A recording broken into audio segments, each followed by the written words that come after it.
Natalie, it is deeply, deeply upsetting this. I'm quite sure it's upset you and your colleagues. The unimaginable suffering of this little lad in his final days. It's just tragic. Yes, absolutely. It's absolutely heartbreaking. I'm a parent myself. I can't imagine how this happened. The loneliness of that little boy in his final hours must have been absolutely devastating. He probably didn't know what was going on, probably hungry. He probably thought his dad was asleep. It's just truly, truly awful. And all of us at Lincolnshire Live and the Lincolnshire Echo have just been so upset to read about this today. But of course, we're journalists, and you have to, get over that in some way and try and find out what's going on, which is what we have been doing today. So So we know, Natalie, that he was being looked after a fashion, by social services. What happened? That a council representative or a social worker did call round after Christmas, didn't they?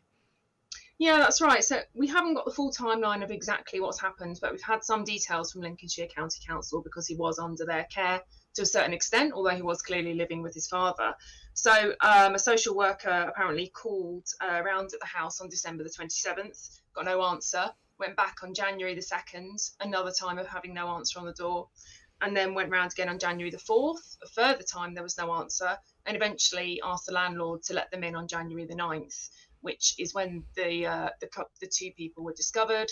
And we don't know yet exactly when they died, but obviously the coroner's going to be looking into it now, so we will find out soon. Right. I think we do know that it is believed that the father died on or around the 29th of December, Right. and the bodies were not discovered until January the 9th.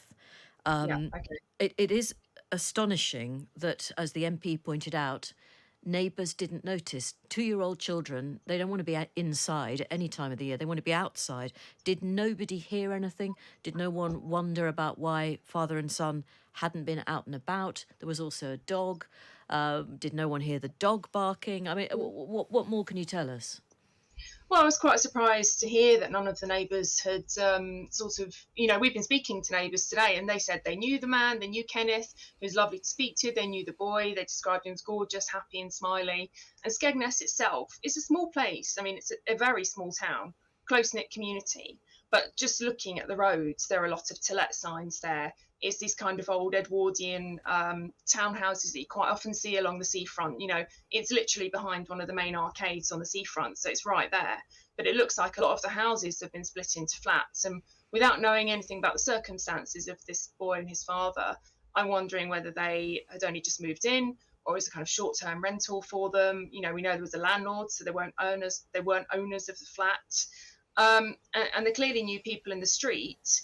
But maybe that's the kind of message about society in a wider sense nowadays. We don't see someone for a couple of weeks and we just think, oh, we've just missed them, Mm. or they're on holiday, or we just don't know, and people don't want to pry. But No. maybe they feel pride.